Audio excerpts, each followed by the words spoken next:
Buenas a todos, chavales. Viernes más con el Inside de Star Citizen. No, mierda, es el Star Citizen Live. Casi me queda bien, joder. Bueno, el Star Citizen Live. Y además pone ahí Theaters of War. Es el teatro de guerra, ¿no? Que es el modo este que han metido así rollo tipo Battlefield y tal. Tenemos ganas de que lo saquen ya. Antes de nada, vamos a ver. Saludos Super Pelado, saludos Railker, saludos Bacus, saludos RV, saludos Echo, saludos Tebaruna, saludos Yondri, saludos señor Nalidano, saludos Cartaginés y saludos Gran Secuella. Así que... saludos la malísima mala también. Let's go. Dentro video.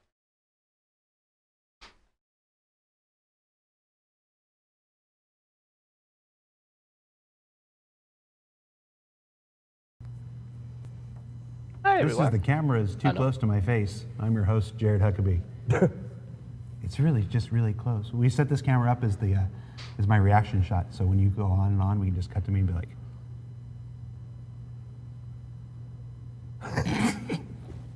"All right." What's up, mate? Esta es la cámara más cercana que hemos tenido de mi cara. De mi cara. Están partiendo con esa coña, ¿no?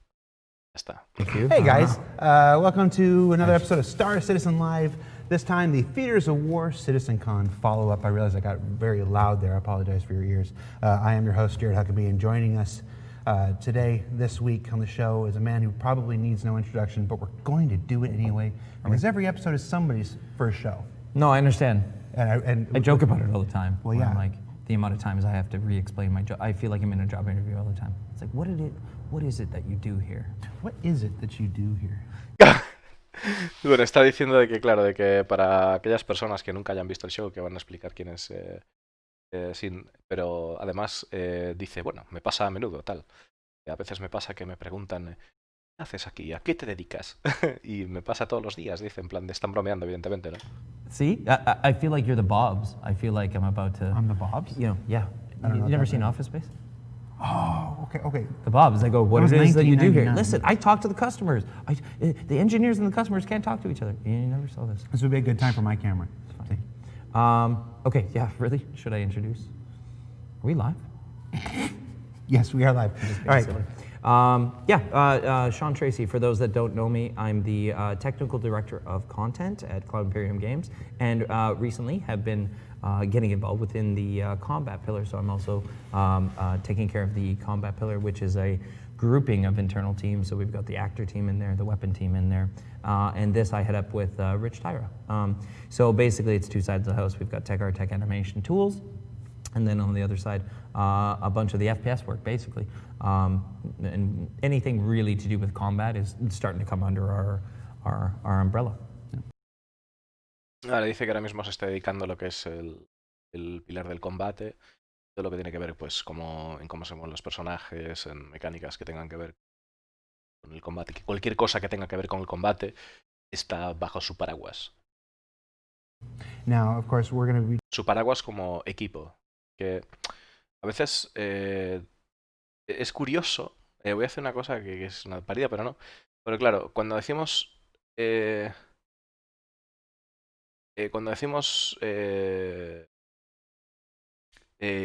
en inglés, ¿vale? Que es tú o vosotros.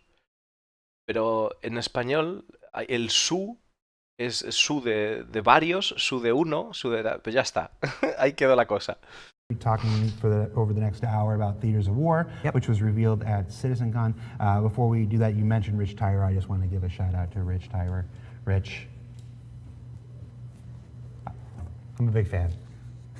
All right, so before we start getting to the questions from the community, let's reiterate a little bit. We haven't talked about Theaters of War since CitizenCon. Right.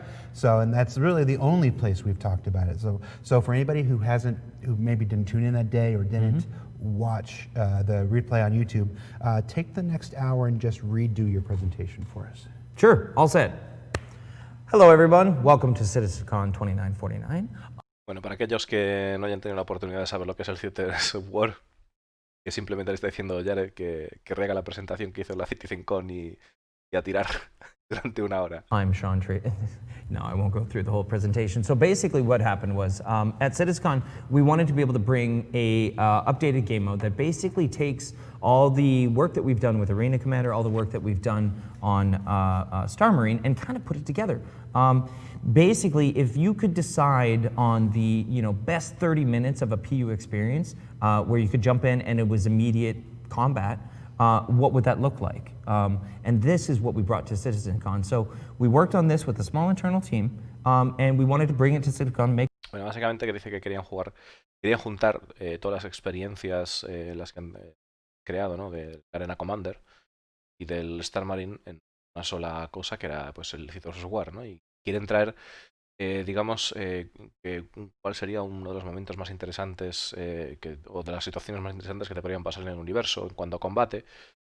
Y lo que va a hacer el Citizen War es precisamente unos 13 minutos de eso, está diciendo.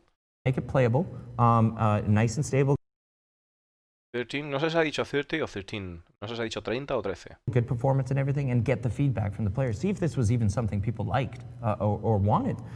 Because again, to kind of progress on Star Marine or Arena Commander, it really doesn't make a ton of sense to continue to progress in just sort of isolated bits. It makes a lot of sense to put it all together, and again, make it a lot more like what the PU experience vision will be, because this kind of combat, and again, if you've seen the videos and stuff like this, we expect to get to this level of interaction between players and everything in the PU, but when we get there, it's got to be fun. It can't be, great, we've got 1,000 people in the server now, all this combat is happening, and oh my goodness, Cutlass is overpowered, or this weapon takes down a ship.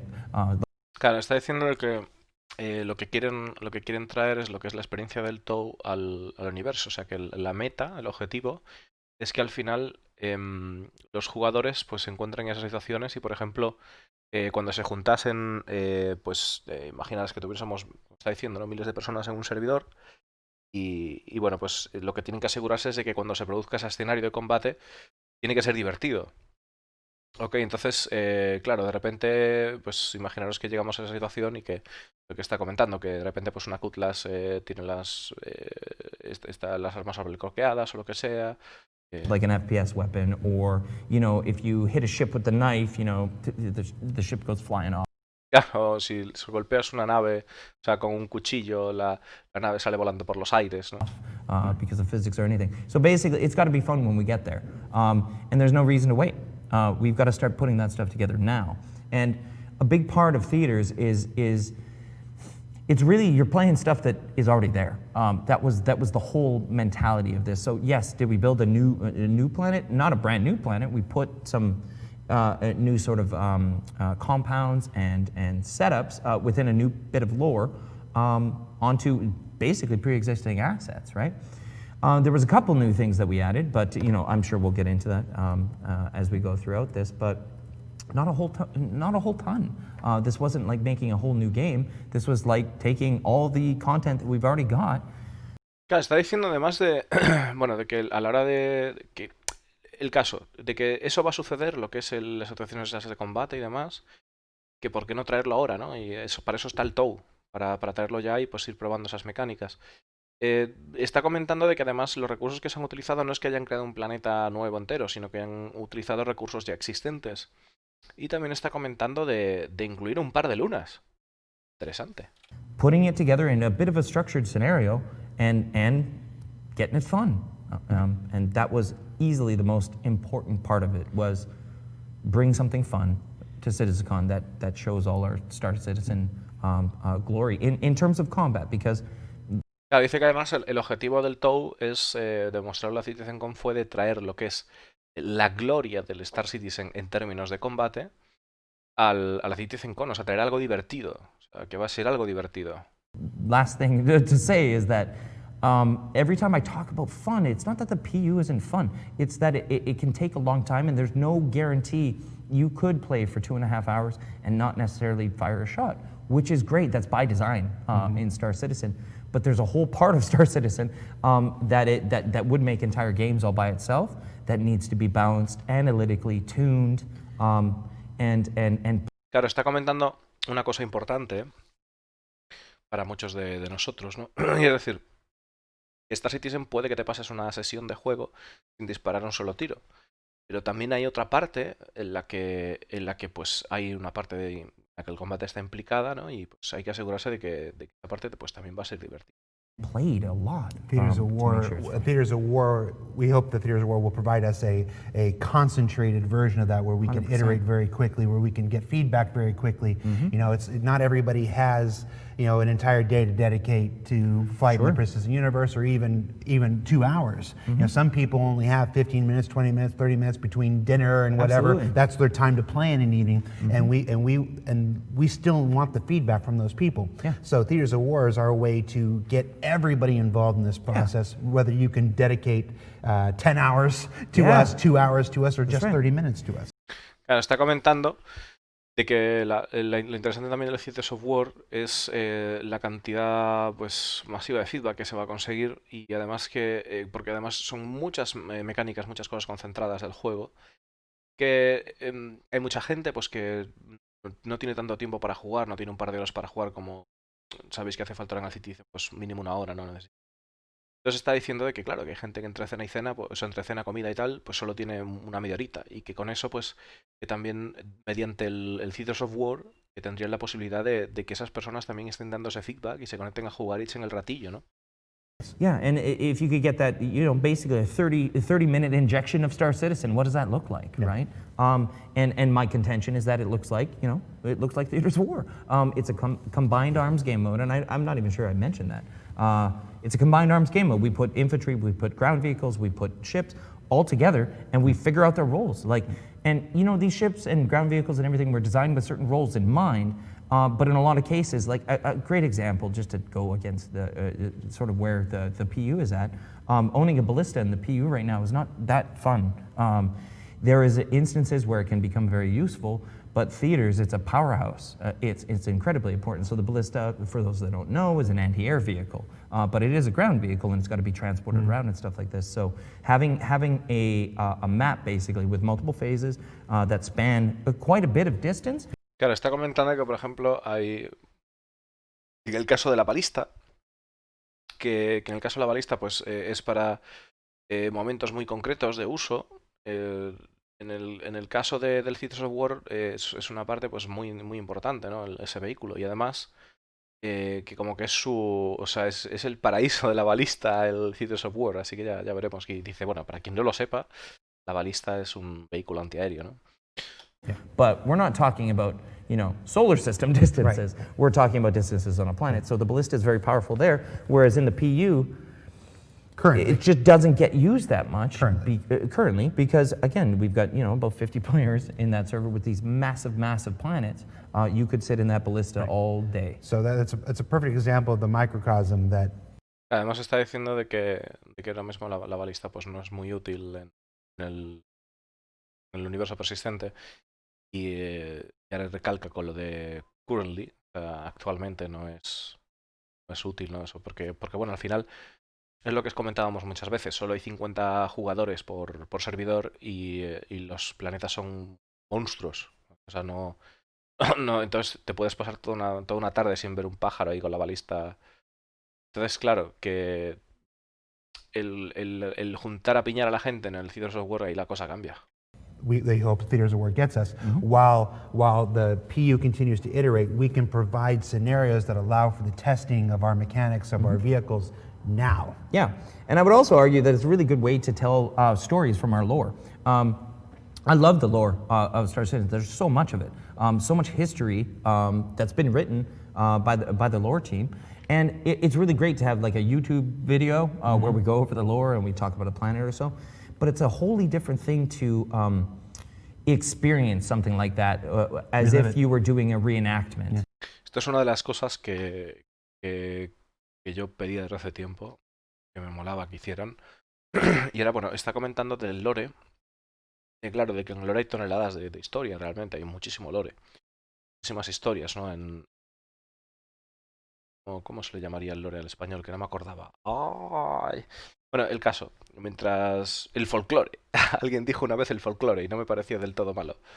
Bueno, pues en el caso del folclore, el tema está en que a través del edificio de los War pueden contar historias, ¿no? Que dice que, bueno, está muy bien si ves un vídeo de YouTube y te cuenta ahí la historia y tal, pero es una... lore es ambientación. Ambientación. Claro, para mí si el lore es como... Es como la historia la historia no sé, de los inicios, ¿no? Y o sea, los inicios no, más bien es como un cuaderno de bitácora cronológico de lo que es de los sucesos que nos han llevado hasta ahora y que van sucediendo, ¿no? Eso para mí es el lore. Entonces es algo así raro, ¿no? Habrá que buscarlo un día. Bueno, el caso que está comentando John que claro, que es otro rollo diferente de realmente jugar la historia. Entonces, eso sería la leche. O sea, que vayan metiendo el revivir las guerras Tebarin, eso puede ser espectacular. You know, as if you were doing battle reenactments or something like this. I think that's a way more compelling way to tell those stories because then when you end up in the location, the PU, you know, present day sort of, you're like, oh, I know the story behind this whole thing, right? Yeah, it can sometimes get lost given how many. Claro, además dice que cuando de repente vayas al PU y te metas en alguna movida, pues gracias a que esa historia pues está reproducida en el Theaters of War, dices, coño, yo sé dónde viene esto que está aquí, ¿no? Conozco la historia. How many videos that we create and how many we put out. We are not a video company. We are a video game company. We believe in the interactive play experience, and if there's a way to tell that story in an interactive play experience, that's where we want to do it. Sure. It's, Sometimes I'm it the feels video like guy, but it used to feel like we were a video company. You've heard my jokes before. Yeah. We used to do more shows than Jimmy Fallon. okay. All right. So that's all we're going to talk about CitizenCon as far as the presentation that's available on YouTube. If you haven't watched it, I highly recommend it. It was great. It was great. It was developed almost entirely, like I was so busy during most of this and it wasn't something we were talking about, I see, so I didn't know about it. I knew it was a thing that you were working on, but most of that stuff I saw for the first time at CitizenCon, so I got to kind of experience it the same way. Yeah, Back quite in- honestly, and that Él está comentando que si alguien quiere ver la presentación completa, está pues en Star Cities y tal, y el apartado de la City, ahí aparece todo el software. kind of goes to a little point that I'm sure the community would get concerned about is like how much resources really went on this, right? And it was a bit of a research into, and not an R&D project necessarily, but we wanted to bring something to CitizenCon that people could go really hands-on with. That, you know, again, the PU doesn't play super well for like just a 30-minute kind of trade show-ish experience, right? Because sure, you'd get up, you'd go purchase a ship, you'd get the ship up, and then you're already sort of 10 minutes in, and it's like, okay, what do I go do? So it got really structured. So kind of the point to that is the reason, you know, you hadn't heard too much about it, or we hadn't really spread it around the company, was that Not a lot of people working on it. not a lot of people working on it, and we wanted to keep it small, and you know, relatively quiet to a degree, just because we didn't want to distract from PU work, Squadron. Claro, está diciendo de la hora de diseñar el sitio software que había pues una preocupación preocupación general de la comunidad en cuanto a recursos le estaban dedicando a eso, ¿no? Y realmente lo que han hecho pues es un equipo bastante comedido, bastante pequeñito y que bueno que 42 work, but we wanted to benefit. sobre todo que no querían, o sea, lo que no querían era tenían muy presente el tema de que el PU es importante, ¿no? It somehow. And that's exactly what we did. We started working on things that were really important for PU and Squadron, which are all around combat.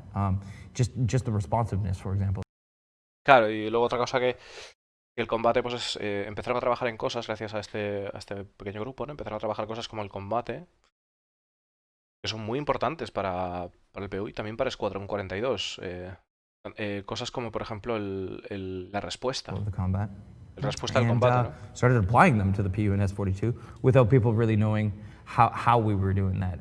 You know, again, having these large scale play tests help a lot. That's actually my last CitizenCon related question, and then we'll get into the stuff.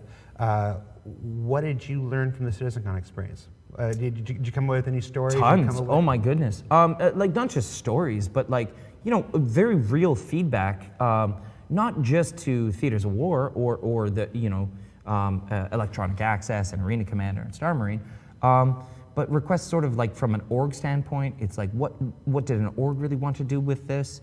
There was other ones like really, really good feedback and ideas that were coming out for things that we could do within Theaters of War. A great, and I wouldn't say it's obvious necessarily unless you've played some of these other games that were. Está preguntando qué cosas se trajo, qué cosas aprendió la CitizenCon. Está comentando que toneladas, ¿no? Se trajo toneladas de información y feedback real. El feedback real se refiere, supongo, en presencial, no en persona.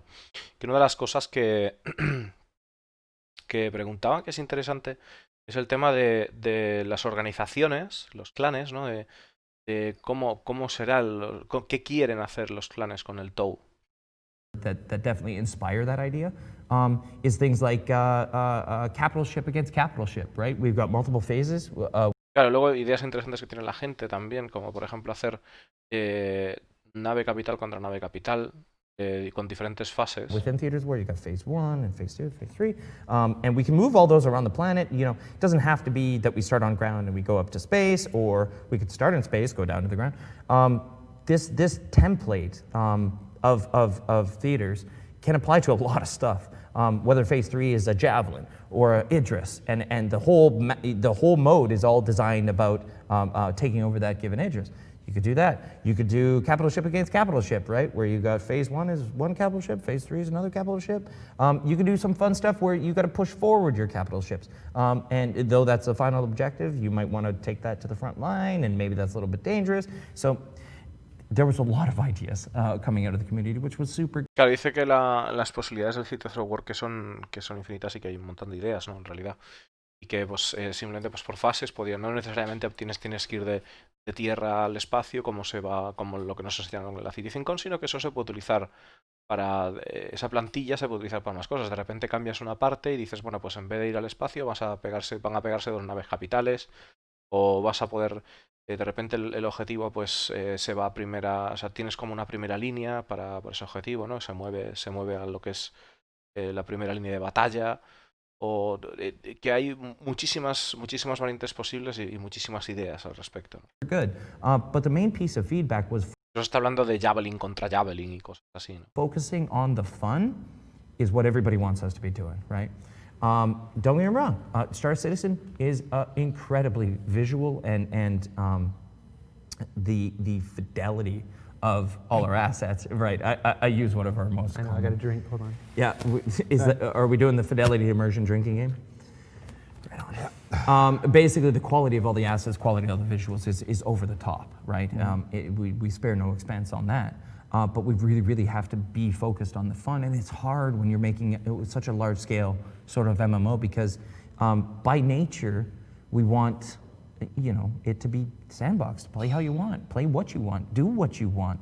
But at the same time, I think people sometimes need, and definitely if you come from the generation of gaming that I come from, we need a tiny bit of structure. We need some progression. We need. Está comentando, bueno, a ver, esto es un tema un poco tal. Está comentando de que además, bueno, trabajar en lo que es Star Citizen, que es increíble por el increíble nivel de detalle que tiene de juego. Está por encima del top, ¿no? Es vastísimo, ¿no? Y además tienen que centrarse también en hacerlo divertido. Y a veces, bueno, pues es complicado, ¿no? Por la gran escala que tiene esto. Y además, aparte, lo que es la idea base de que esto pues es un sandbox, en plan, o sea, haz lo que quieras, ¿no? En el sentido, te metes ahí a jugar, nos metemos a jugar y hacemos lo que queramos. Pero, por otro lado, también está comentando que especialmente la gente de su generación como que necesita también estaría bien tener como un poquito de estructura, un mínimo de estructura, una progresión. Immediate sort of engagement in a lot of cases, but that's not everybody, right?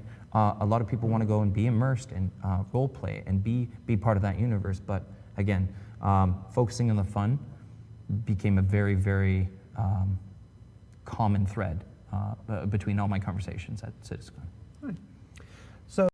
Claro, dice que también entiende que hay gente que quiere rolear, interpretar un papel y inmersión a tope.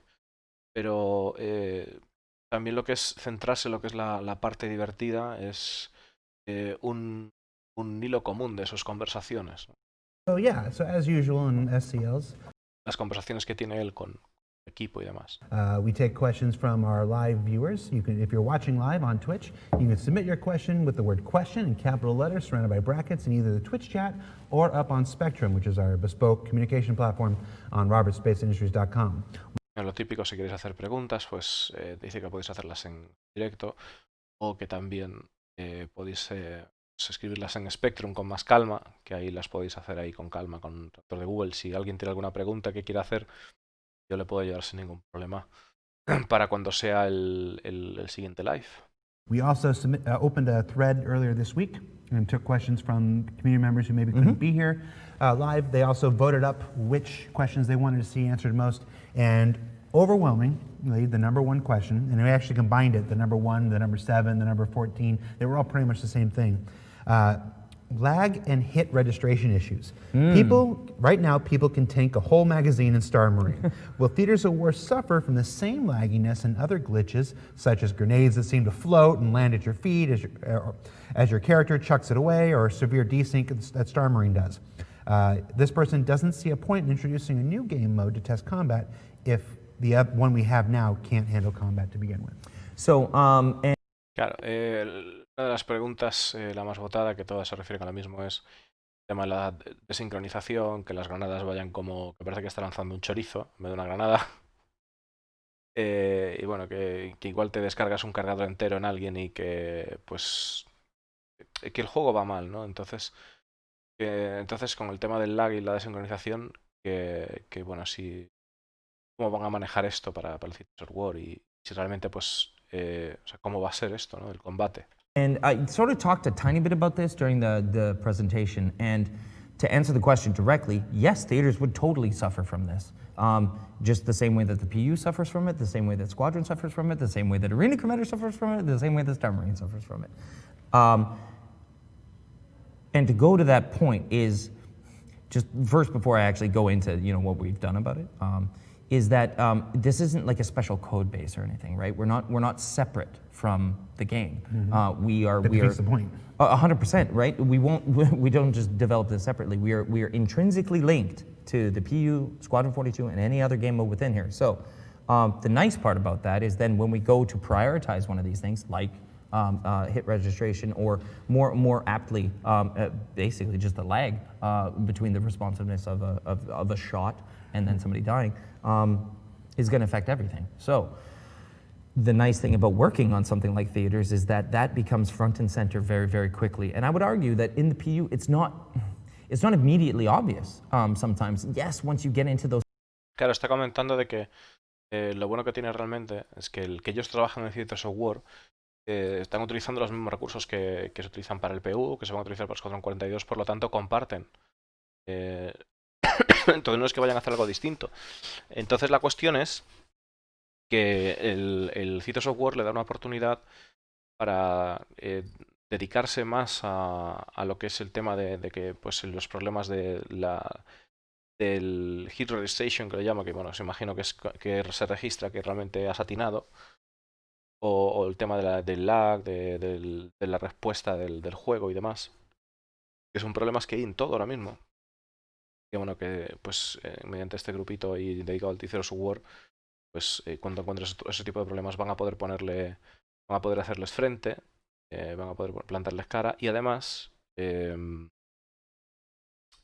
tema de la latencia y el sync y demás en el PU no siempre es tan obvio como por ejemplo un caldo, ¿no? Como es el Theaters of War, que ahí está todo concentrado. Those combat scenarios, you absolutely feel that. But just to go to my point about why we need a more analytical sort of environment, that happens within the first 10 seconds of play. And if that happens in the first 10 seconds of play, you're going to want to do something about it immediately. So go ahead. No, theaters will also let it, with these shortened, condensed game experiences, it lets us recreate that experience over and over again. Lets us reiterate them, reproduce them, is the word I was looking for.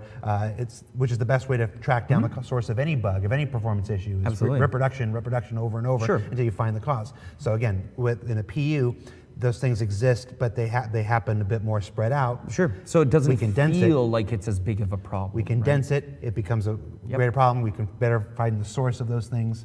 And are more likely to be able to. And then we know if we've made a difference. That's the other thing, right? And again. Claro, está comentando efectivamente de que en el Citizen War, si hay, por ejemplo, un error de lag o de tal, con tipo de estos problemas que están comentando ahora, ¿no?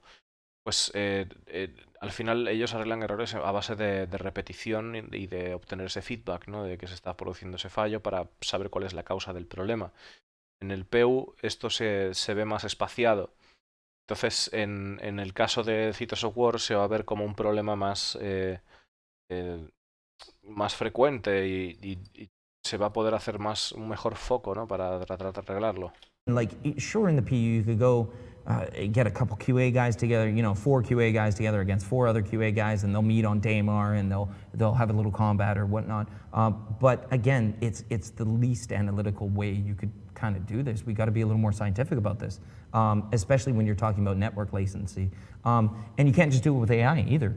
So a lot of people go, well, just jump on a planet, spawn 60 AI, and start shooting them, and you'll see how unresponsive that is. It's not immediately obvious when you do it that way. What you really need is a full server of players using all our assets. Because, again, the way the grenades work are a little bit different than the way a rifle works, a little bit different than the way a ship works, or a little bit different than the way the ground vehicles work. So, having said all of that, we actually made some significant improvements. So, and as I do, I like to take people through the history of a problem up into the actual fix. So about the 2.0 time frame, we had upwards of a 500 millisecond delay.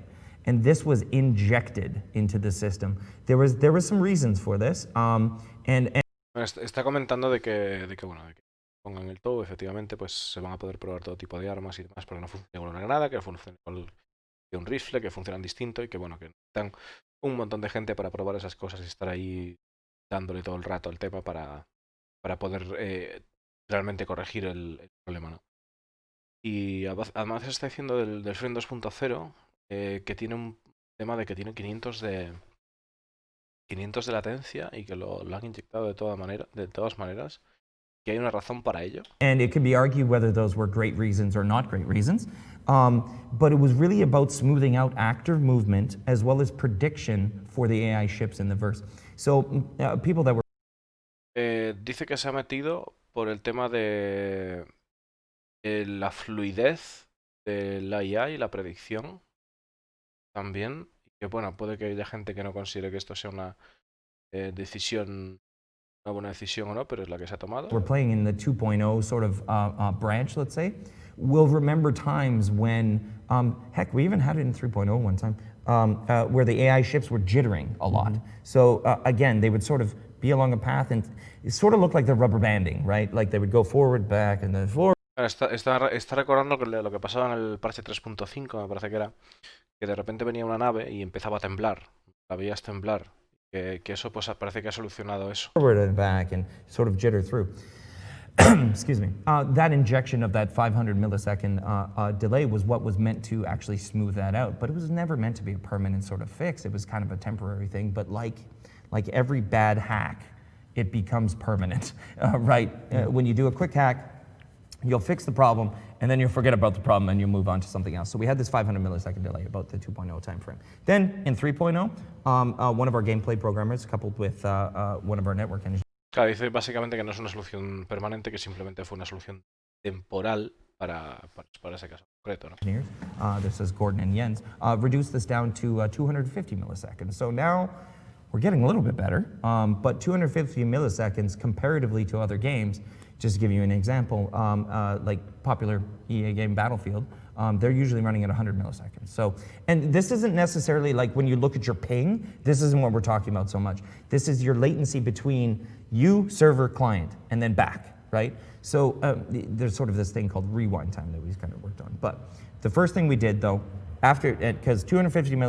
Está comentando de que en el caso de Battlefield, para que nos hagamos una idea, que la latencia que tiene en el servidor en realidad es de 100 y no es, dice que no es o sea, que no es el ping, que es el tiempo que tarda en ir de tu cliente, servidor y volver al cliente.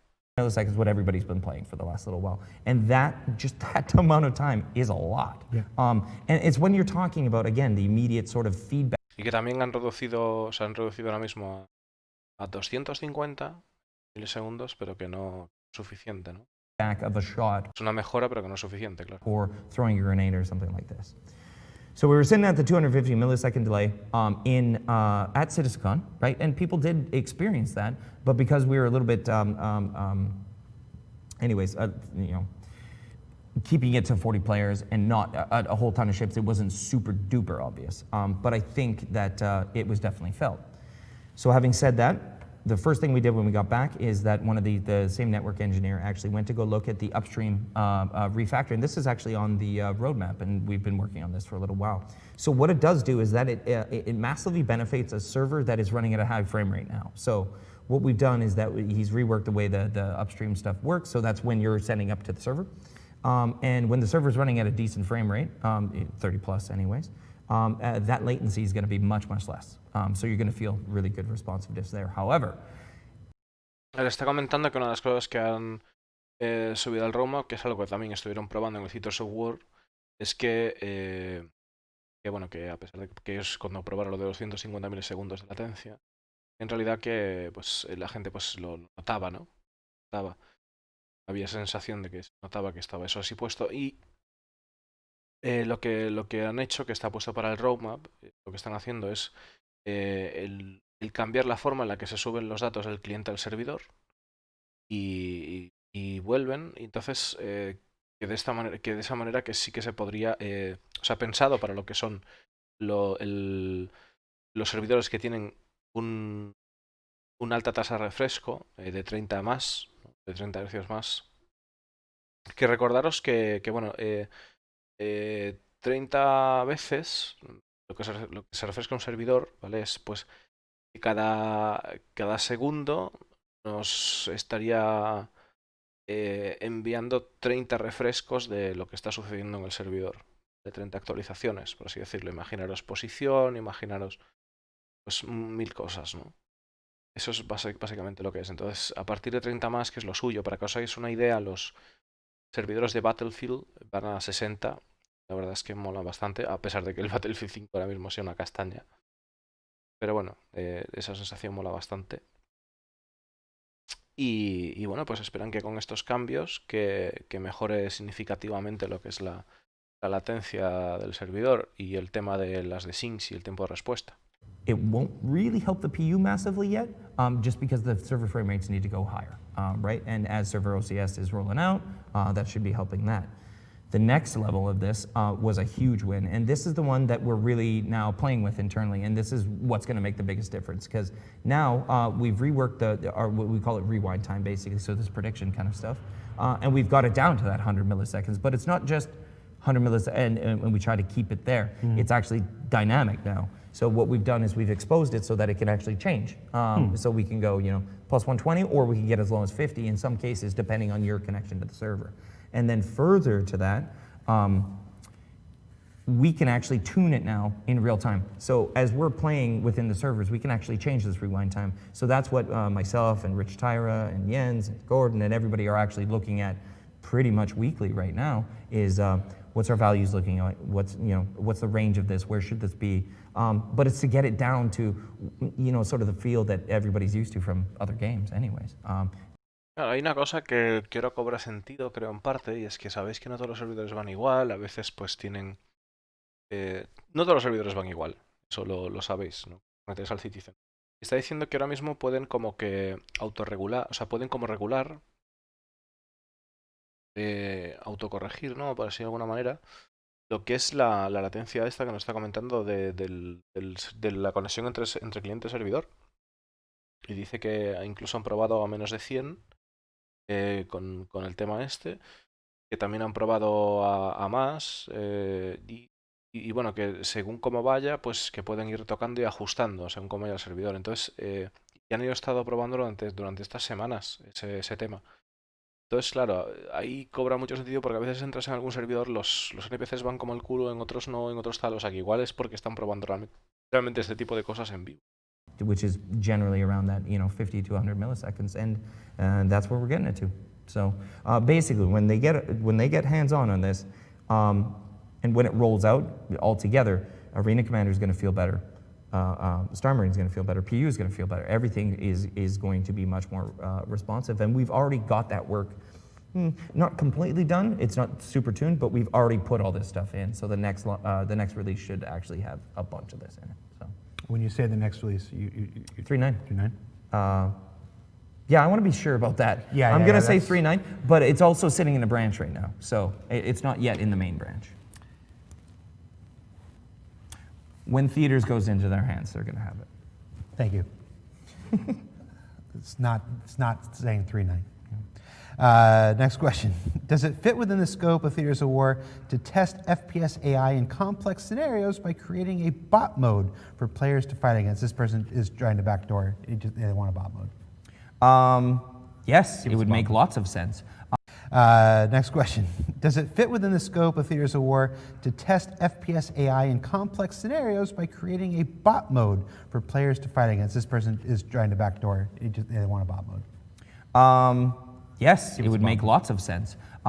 We've already got one, right, in terms of the ships. So we've got two, technically. We've got Pirate Swarm and we've got Vandal Swarm for the ships. So it would stand to reason that we would get an FPS one. Would it benefit theaters? Yes, but indirectly, because yes, we could help on weapon balance and things, but PvP is a little bit different than PvE. I wouldn't want to make any hard decisions based on PvE in setups or environment. The PvE setup is much, much more for the players. Yeah. Well, just speaking only for myself, I stopped with PvP at Battlefield 1942, and that was the last time I was good. Yeah. Quake 3 and Battlefield 1942, that was the last time I was good. I am not good now. I generally prefer to play with friends against bots. Sure. So just from a enjoyment and a gameplay experience, I much prefer playing against people who can't ridicule me. For No, and I think I might have mentioned this anyway. Bueno, está comentando el tipo, el pobre Lando, tío. Está comentando, bueno, de que si le han hecho la pregunta de que si va a haber un modo PvE de FPS, ¿no? Que es como es el bando usual, el pirate swarm, ¿no?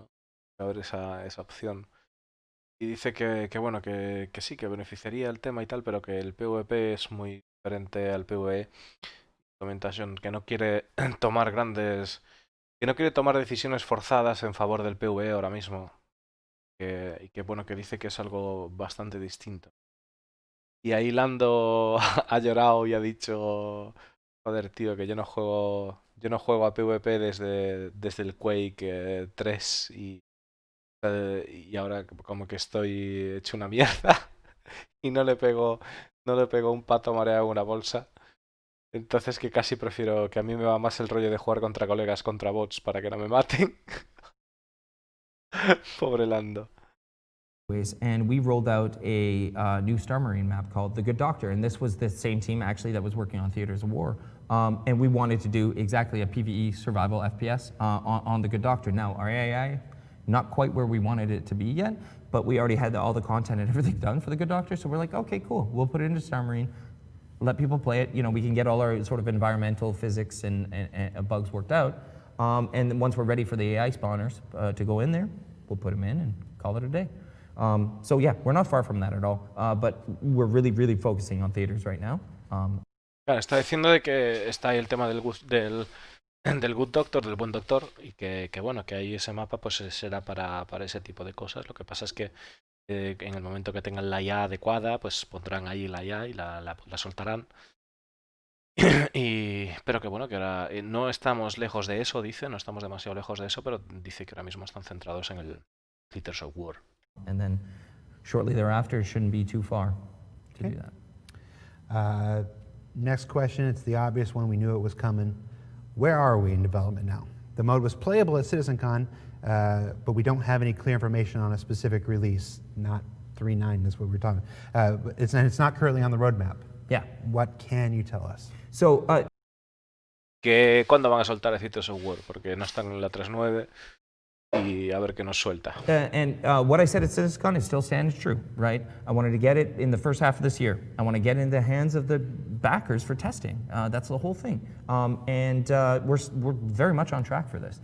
We're not behind at all because, again, we're not coming up with a whole ton of new stuff. We're putting a lot of structure around it. There's a couple of features here and there, like things that are really specific to the game mode, like, again, mobile spawn points and unlockable spawns and objective and destroy spawns and these.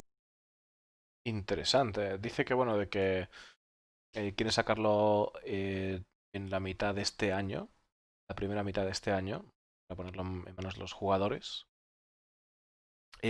para que lo testeemos. También está comentando de que bueno, de que realmente no hay grandes cosas que se hayan incluido, ¿no? Que todo lo que se ha utilizado son recursos ya existentes realmente, pero que sí que hay algunas cuestiones como son el tema de tener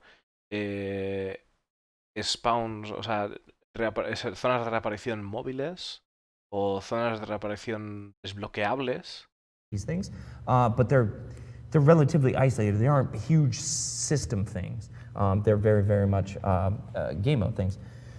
So I want to get it into the backers' hands in the first half of this year because, again, we want the feedback because what we're doing right now is we're working off of all the feedback from CitizenCon already. For those that don't know, we actually had a whole survey that the guys did. So and the response was incredible. I mean, like actual, people did the survey, okay. Which was great. Because we had something like, I might get the number wrong, but 280 some odd people play through. And out of the 280, we had 220 server responses. So it's a pretty good response rate. And, the questions on there were all related to, hey, and actually my favorite response was the game mode fun? It's such a simple question, but, the vast majority and the highest percentage of responses was a 5 for fun. And it was like 1 was no fun and 5 was, super fun. And that was. Claro, está comentando de que más o menos jugaron unas 280 personas al Citizen Software, debe ser la CitizenCon, supongo, y que la mayoría de la gente respondió positivamente en cuanto a si era divertido, ¿no?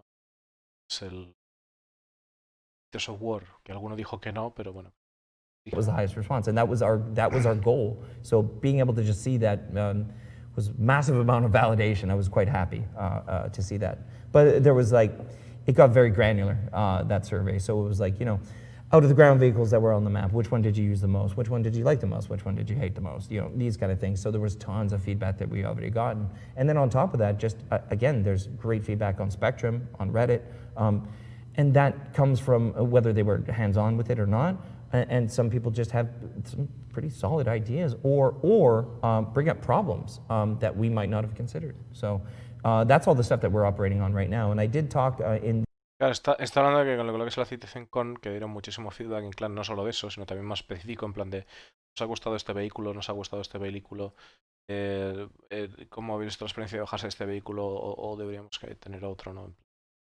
Y que incluso ha habido gente que le ha llegado con posibles problemas que quizás ellos no se habían dado cuenta de que estaban ahí, ¿no? Y bueno, que tienen como toneladas de feedback y que están trabajando en eso, ese feedback que han recibido de la CitizenCon. The presentation about some of the future things that we wanted to do, which includes, friends. It included some sort of cinematics and briefing things. It included. There's a big chunk of work, which is not, the most exciting, but it was consuming some integrations from main branch, which were huge. So yeah, that's the stuff that we've been doing. But basically, we're still on track. We're not behind by any stretch of the imagination. But I want to get testing in. I want to get some testing from the backers in the first half of this year, a couple times. We're going to pause real quick. Bueno, dice que están trabajando en ello, que no están detrás, o sea, que no están con retrasos y demás, pero que quieren tener a los backers ya testeándolo, ¿no? La primera mitad de este año. JJ, can I have my camera, please? Hi, everybody. I have a message directly from Director of Community Tyler Wicken.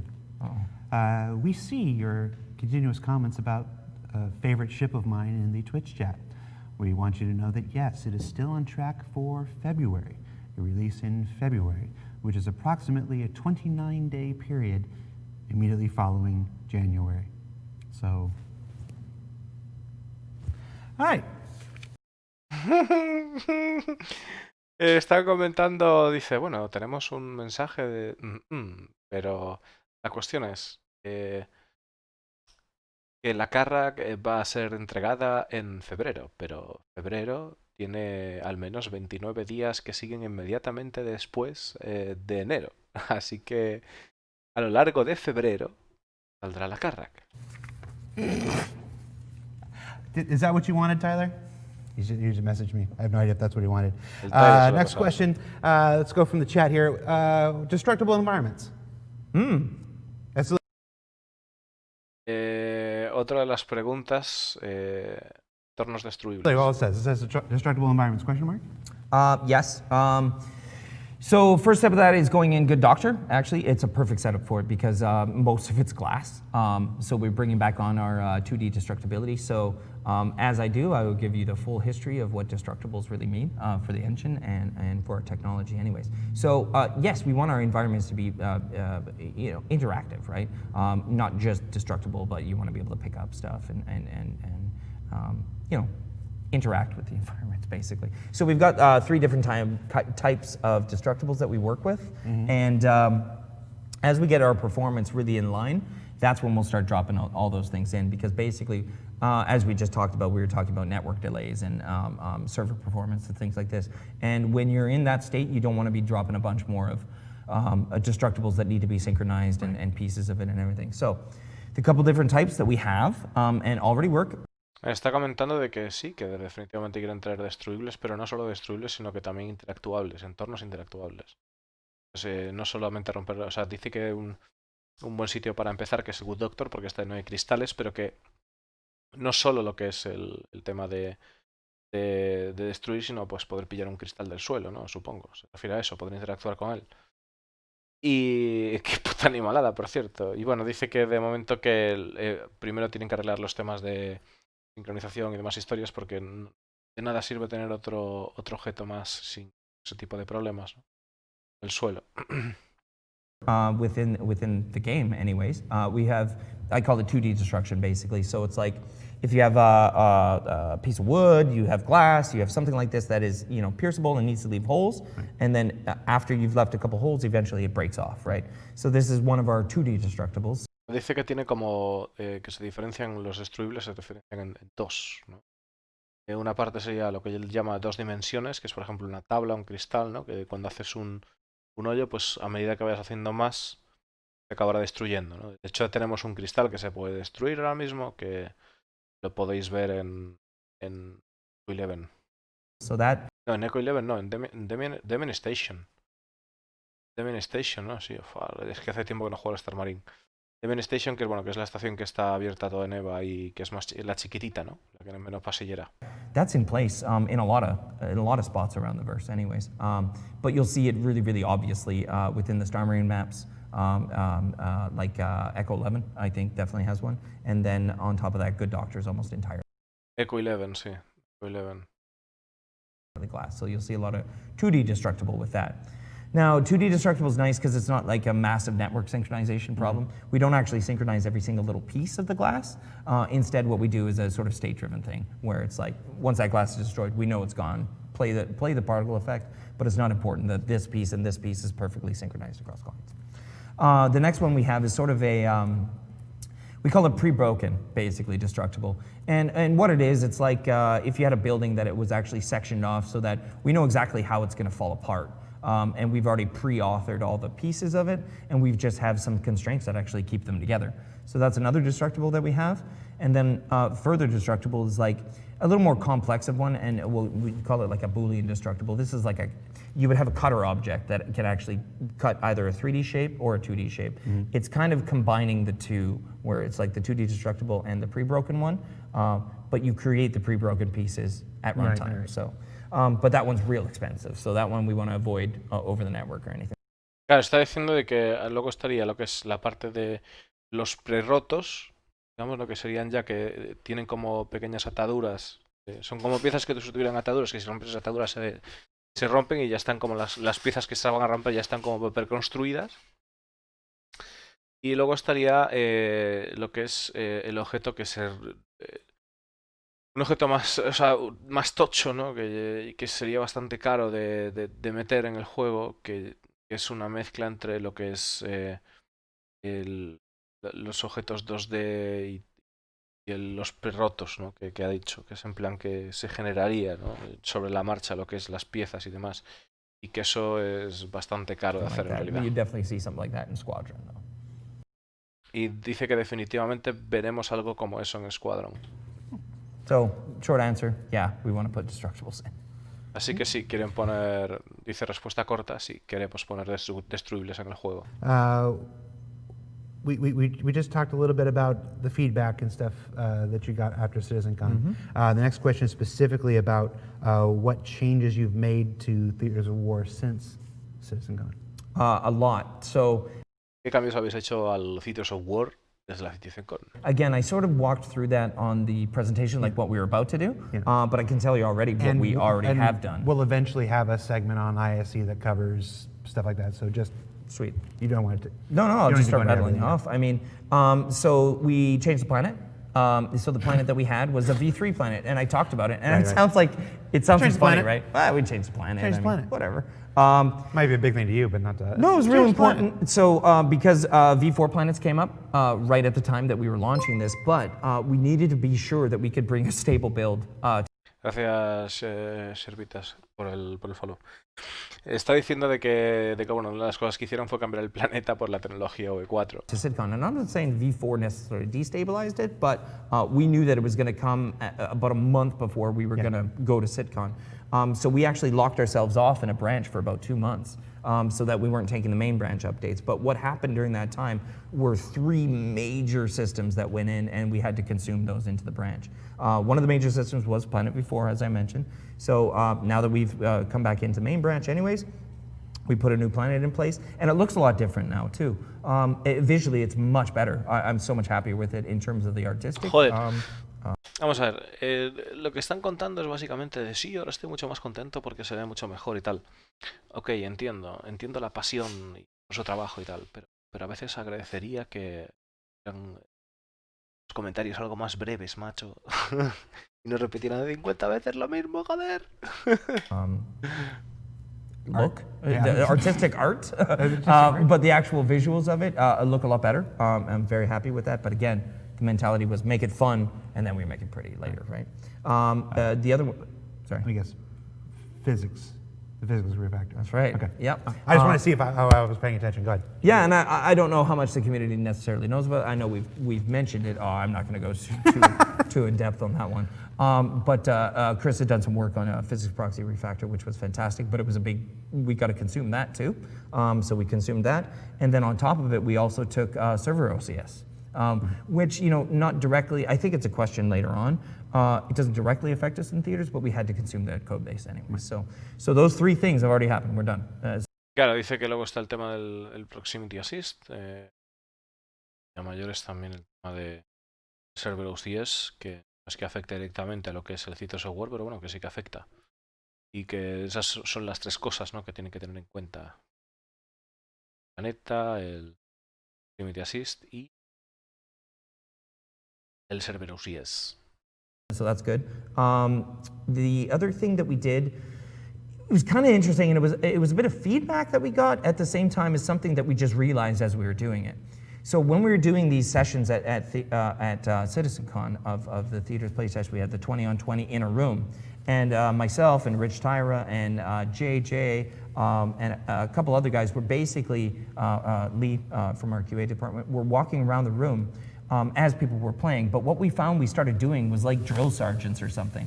We would call out encouragement, or I'd like to set up like a little bit of rivalry for guys, but no, we were calling out, hey, make sure you go unlock that spawn point. Make sure that's your main focus. Go to that location. Hey, don't run here, run here. And what we sort of talked about afterwards were, that they're not going to ship a Sean Tracy or a Rich Tyra with Theaters of War, so we better be sure that all these sort of call-outs are triggered in the map. So again, it's like little reminders from your commander of what you should be doing, or what you shouldn't be doing, or a re-encouragement of a thing, or trying to stop you from doing it. Bueno, creo que cuando estaban ahí jugando y tal, que bueno, que estaban echando una partida y el Shino le decía como una inyección de coraje, vete a este punto, no sé qué, tal y cual. Y dicen que claro, que no siempre va a haber un Sean Tracy ahí para decirnos aquí al lado, ¿no? En plan de, coño, Sean, tal, dale, no sé qué, tal. Pues dicen que meter esas frases de coraje y todo ese rollo, y algo que el comandante debería estar haciendo, ¿no? Que es una parte interesante que tiene que ser en el juego también. En el sitio software. It's really important, actually. Compra la nave, upgradea la carga. And we found that once we were doing that in these theaters maps, it played a lot better, especially for the first, when you're doing your first round of it, you're kind of still figuring out how this whole mode itself works. And what you're meant to do. So that was a big part of it. So we've actually captured all those VO lines now, and we're... Te has perdido por dónde iba la Inside. Nada, simplemente está comentando el sitio software de los cambios que ha tenido que hacer el plano, o sea, el equipo, ¿no? Que está dedicado a ello desde la CitizenCon, con la implementación del server OCS y todo. Cabrón, te mato.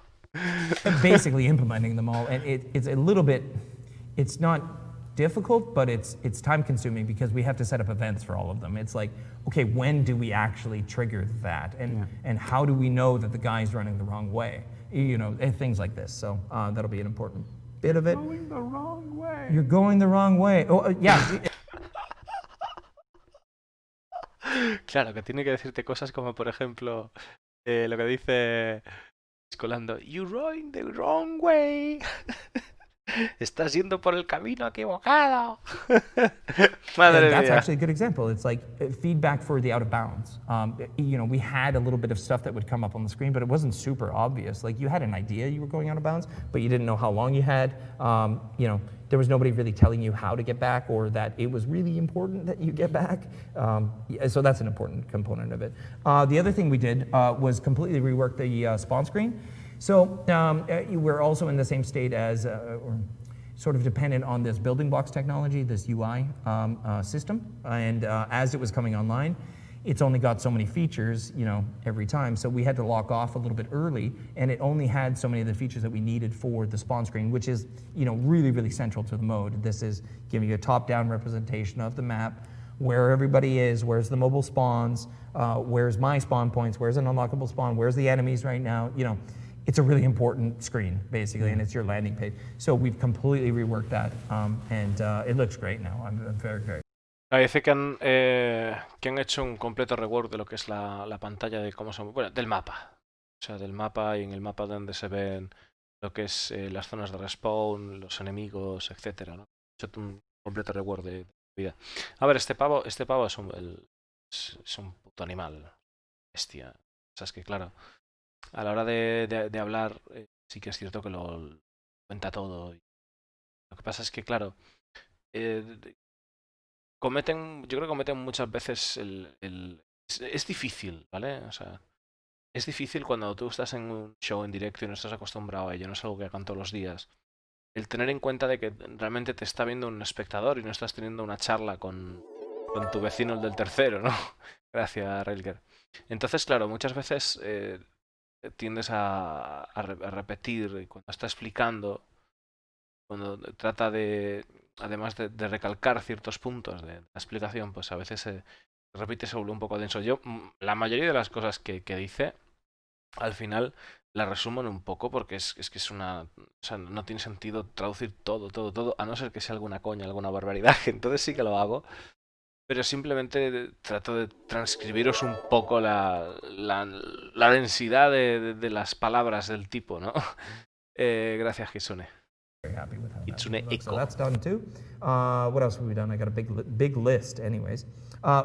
Transitions between phases. So this was, again, about player feedback. One of the bits of feedback was that it wasn't immediately apparent, especially in the first time you were playing, that sometimes the transition between for phase 1 and phase 2 on the old map, it was like 2.5, 3 kilometers.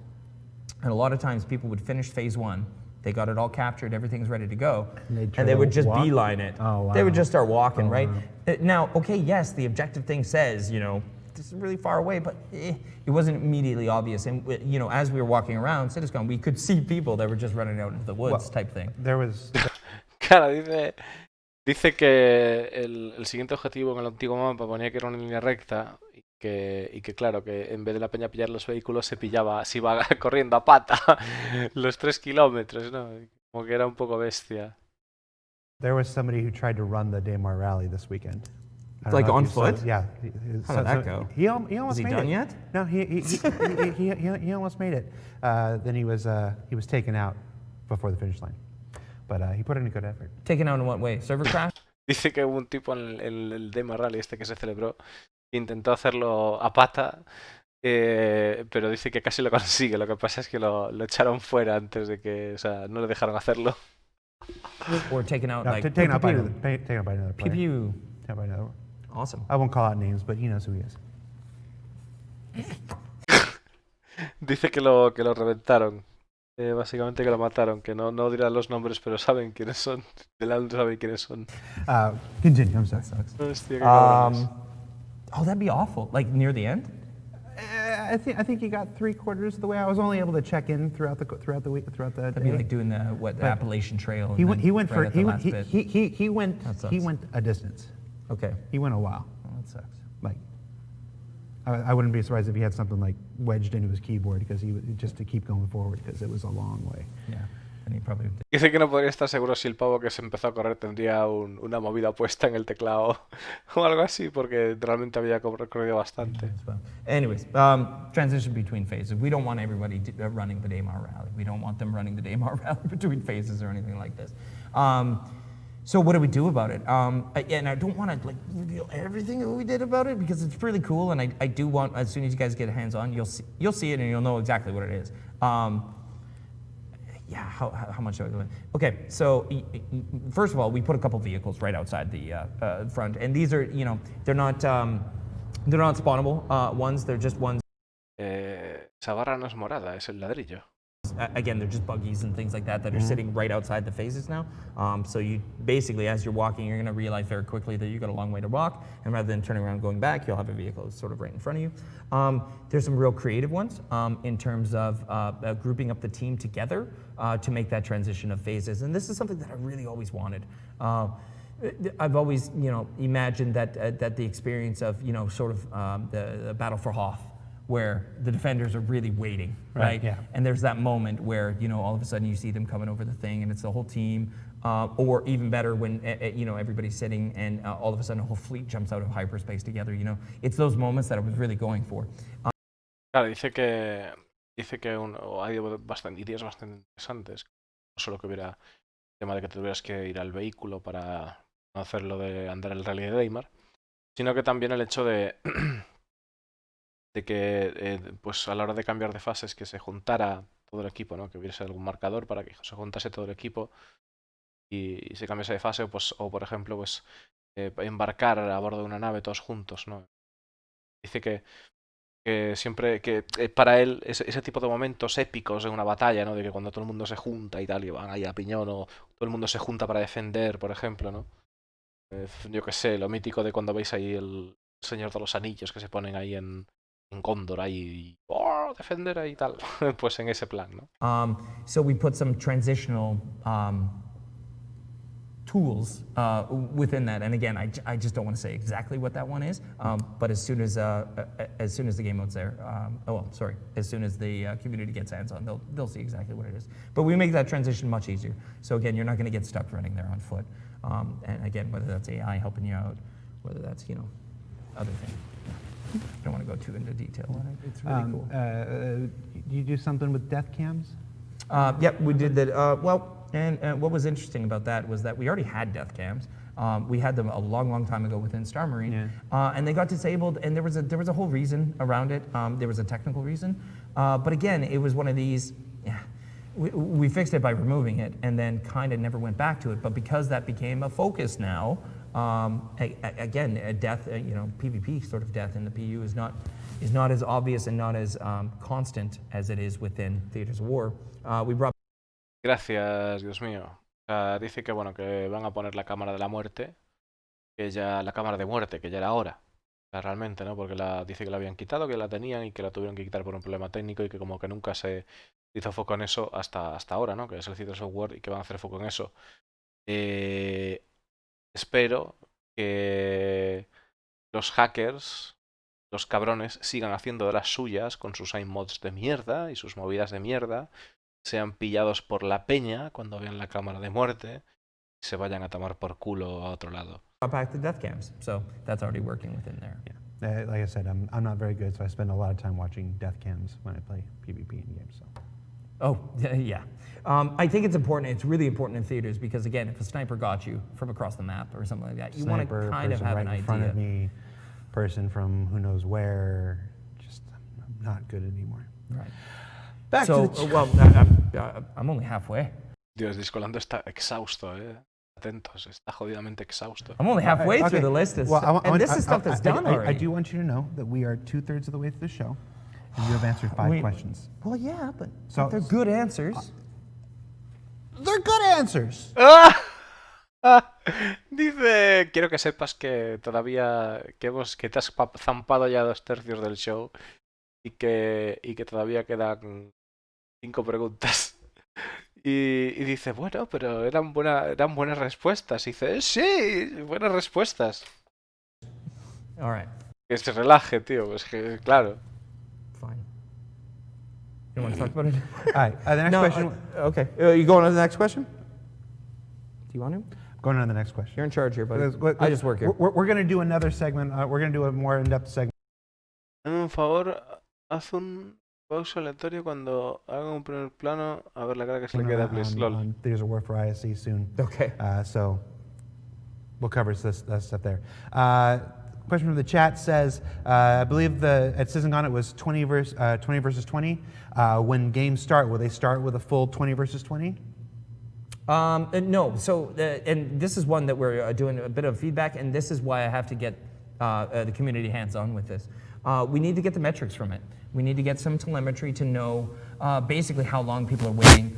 Right now, it's set up a minimum of 8. And we play it a lot when we're doing play tests. With a 4-on-4 thing. Stuff there. Question from the chat says, I believe at CitizenCon it was 20 versus 20. When games start, will they start with a full 20 versus 20? No. So, and this is one that we're doing a bit of feedback, and this is why I have to get the community hands-on with this. We need to get the metrics from it. We need to get some telemetry to know basically how long people are waiting. Right now, it's set up a minimum of 8. And we play it a lot when we're doing play tests. With a 4-on-4 thing, it's not super.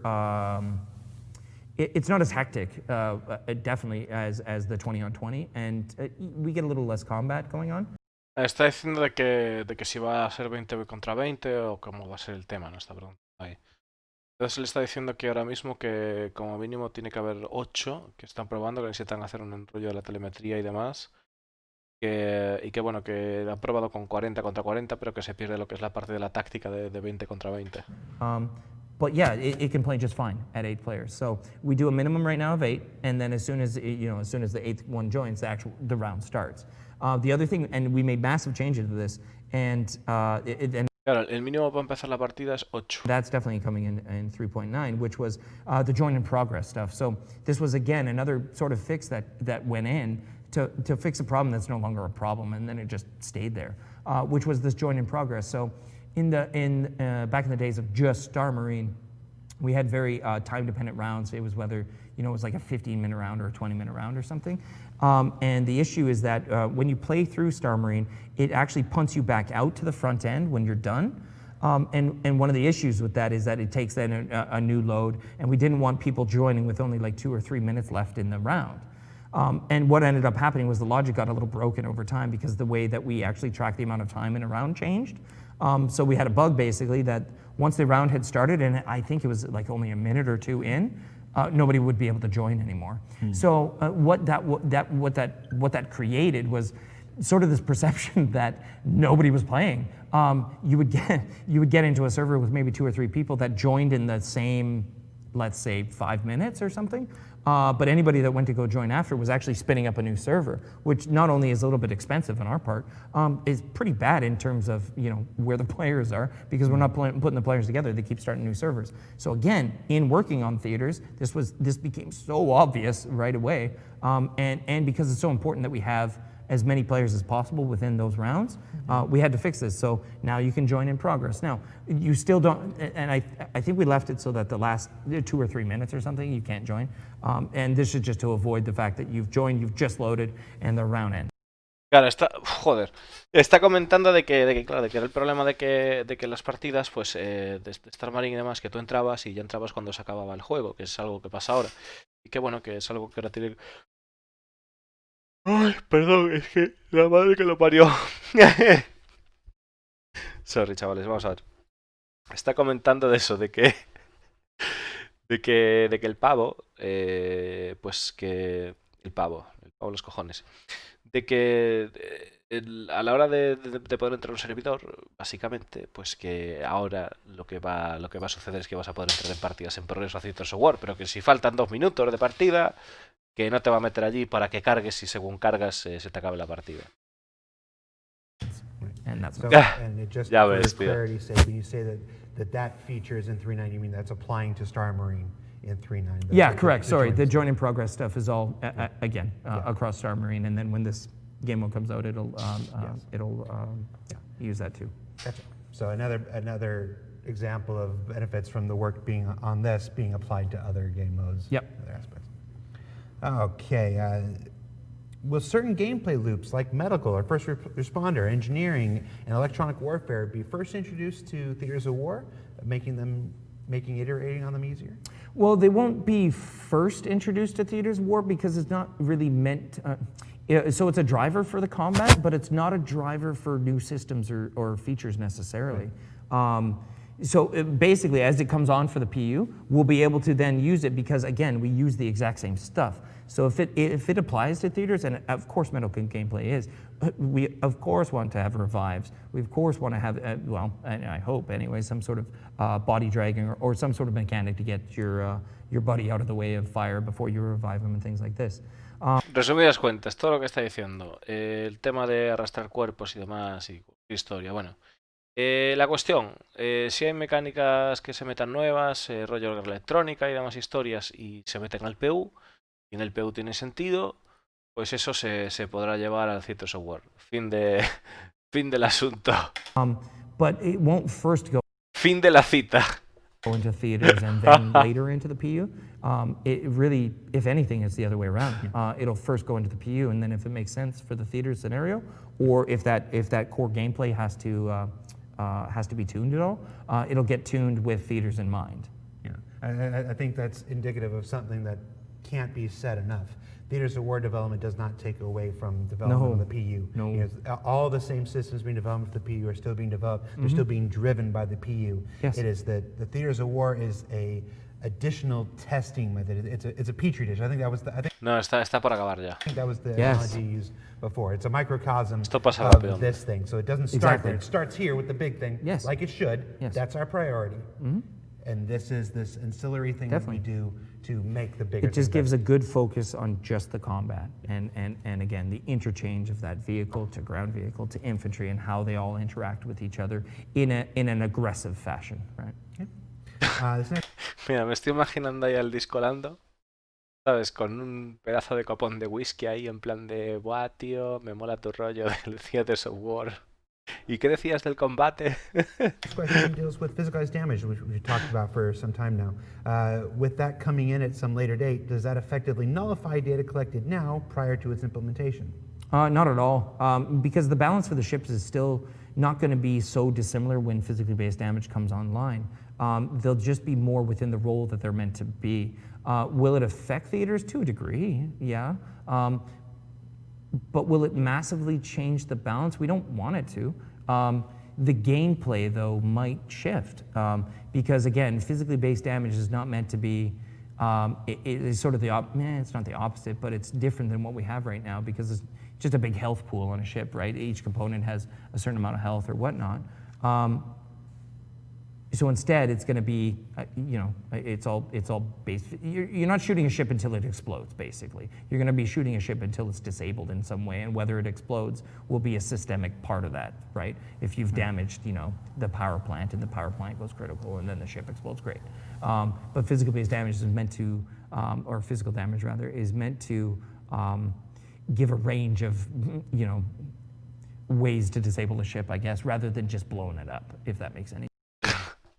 Dice que, claro, de que qué pasará con el daño físico, daño fiscalizado, se afectará al Citizen War. Y dice, bueno, no, pero realmente sí, pero realmente claro, pero realmente, bueno, que el daño físico en realidad está hecho para que no tengamos, o sea, para que las naves no sean un saco de vida y pues realmente se revientan por desgaste. Y bueno, obviamente si la planta de potencia pues entra en un estado crítico, pues sí, explotar la nave y ya está, pero normalmente no vas por ahí reventando naves en el espacio.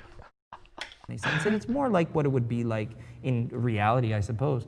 Sure, if you fire a couple missiles at a jet, it will explode, but maybe it explodes on the wing, maybe it explodes on the back, and it's all gonna. Claro, dice que sí, joder.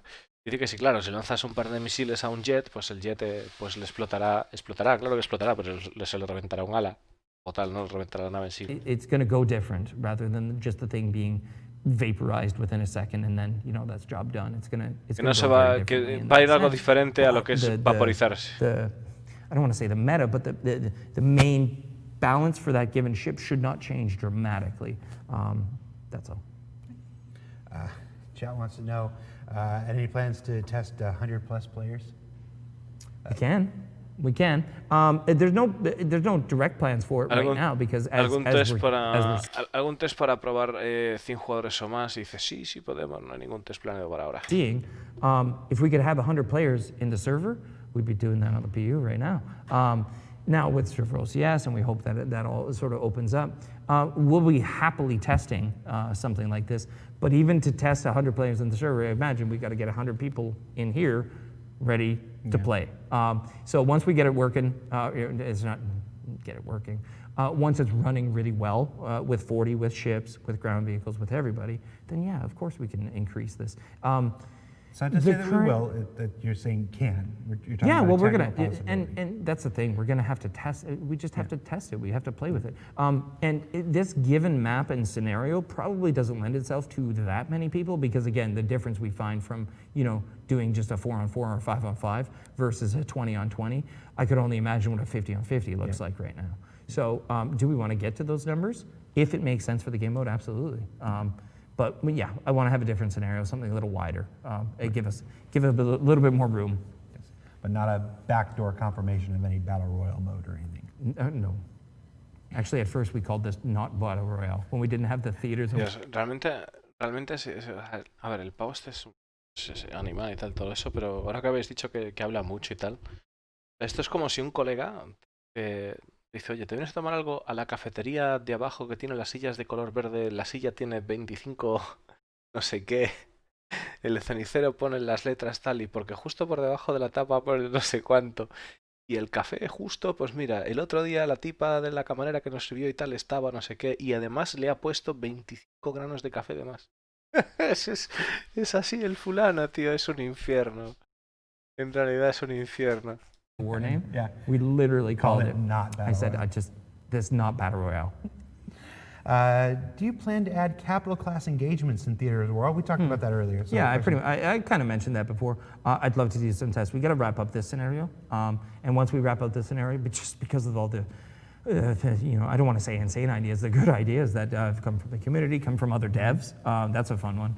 So I've been getting messages from guys that I tend not to talk to too much. Just with ideas, which is cool. And then the second half of that is, of course, we have to be finished with our capital class ships. That would be a good idea before we put the capital ships in. Yeah. A ver, están hablando de lo de siempre, lo que han hablado antes, de poner naves capitales, que sí, pero que antes tenían que haber las naves capitales en el Citizen War.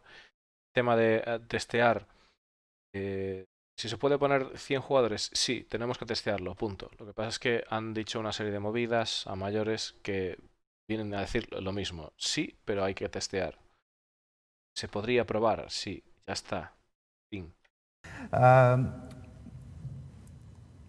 What was the internal logic behind developing this mode as opposed to just doing data collection in the PU? We covered that quite We a kinda bit touched on more. that. Yeah, we covered that a bit more. I should have crossed that off. Well, it's just, again, and to reiterate, right, it's a much more analytical, quote unquote scientific kind of environment that we can test this stuff in. It's also, there's no barrier to entry in terms of testing, right? You boot up the mode, you get 20 people or 40 people in, and you're going. It's like 2 clicks, and you're playing. Right. Again, to do this in the PU, yes, we can pull analytics from all the stuff. Vale, están contando otra vez la movida de penalizar y que bueno, que no tiene barreras porque son solo 2 clics y ya estás dándote de hostias. Stuff going on, and we do.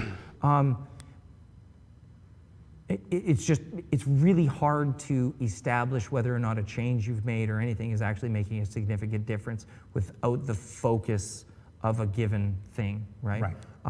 Anybody that's been part of our Evocati test flight knows, when they get in there, they're often directed to test specific things for an extended period of time. Sure. This is just another tool in that. It lets us focus on combat without having to direct everybody to do it. Yeah, and as you mentioned, the Petri dish, it's exactly like Arena Commander was before 2.0 launched or before the PU was there.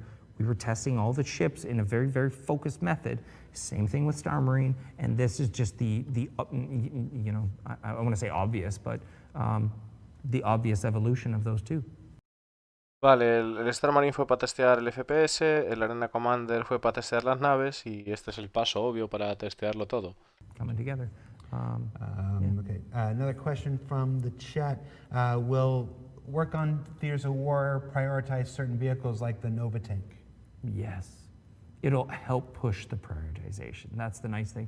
So again, it's sort of like I talked about with the ballista, really hard to keep that prioritized when, again, does it have a really obvious role within the PU? Not really. But in theaters, it's super important. And all of a sudden, the Nova tank would be the exact same thing. It allows us to push prioritization. ¿Ayudará al Cities of War a que se priorice el Nova Tank? Y dices, sí, claro. Prioritization for vehicles that have roles that make sense for that given game mode. So yeah, it helps us push that, definitely. I almost called it the Nova tank. You should. I was like, we're gonna do something with that, guys. There's a great decal once. Quarantine. Yeah, there was a great decal I saw on a tank one time that said, "I could have been lots of buckets." It's just funny stuff. Is there any breach gameplay in Theaters of War planned, like using hacking, oxygen lance, or explosives? What's an oxygen lance? It'd be like a cutter, I guess. It'd be like the multi-tool cutting. Yes, if the scenario makes sense for it. Again, if there's a moment where breaching a ship makes a lot of sense within the scenario, if that's part of the story that we're telling, yeah, absolutely. But again, it's got to appear in the PU first. We have to rely on the big feature team. Bueno, la movida de poder entrar a una nave y hacer una brecha y demás con una lanza de oxígeno, creo que ha dicho. La movida esta de para cortar así rollo multitulitario. Dice que bueno, que si se pone en el PU, no tiene que estar en el PU para luego llevarlo a Cities of War. Pero ¿y entonces por qué ha dicho que el Novatang ahora se va a priorizar? They're working around the PU to get their features online, and if it so makes sense that we could have a very, very focused moment of that happening, it'll become really essential to the testing and stuff for that. So if we've got a mode with it, we've got the PU actually doing it, then sure, we could do that. Is there plans for that right this second? Absolutely not. No. I want to get the scenario done that we're doing, move on to another scenario, but really make sure that it's fun. This is number one, and there's a lot of stuff that goes into that. It's not just lo primero, lo más importante, que sea divertido. Divertido. But does it feel good, right? The fun comes as part of that, right? If it feels crappy, you can have the most fun game in the world, but again, if it's laggy, if the responsiveness is bad or whatever, it ruins it. It just ruins that entire experience. So I want to make sure that that's all worked out first, and then we can do some of the cooler stuff. We talked about how Theaters of War might prioritize some ships being worked on. Will you update the vehicles in Theaters of War as more vehicles come online just in general?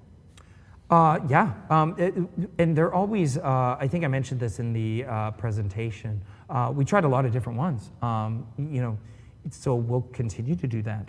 As different loadouts for different ships make sense. Vale, cambiará la línea de lo que es de trabajo y priorizará otro tipo, más vehículos, traerá más vehículos a Citizen War y dice que ya, sí.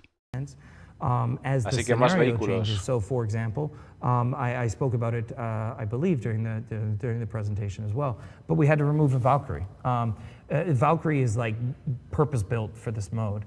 It's just real unfortunate that in terms of performance of an asset or something, it is astronomically heavy in terms of the art, the draw calls on it, the poly count on it, and we really didn't have time to fix that up. So we're like, okay. We can remove that, but what do we replace it with? And we said, okay, well, we still need a drop ship, so let's get the hoplite in there. So we put the hoplite in instead, which was a little bit better. Vale, dice que para que estuvieron pensando también en poner, por ejemplo, la Valkyria en el Citizen War, pero que la Valkyria era demasiado cara. Hicieron la hoplite, la Vanguard hoplite, que eran más, porque el otro, como que tenían que hacer arreglos y ahora mismo no, la otra nave, porque necesitaba demasiado. Era la nave ideal, ¿no? Para hacer ese tipo de despliegue de dados, sí. Better performance, and I think at this point we've gotten some of that Valkyrie work done, which is good. Yeah. But I'd love to bring that back.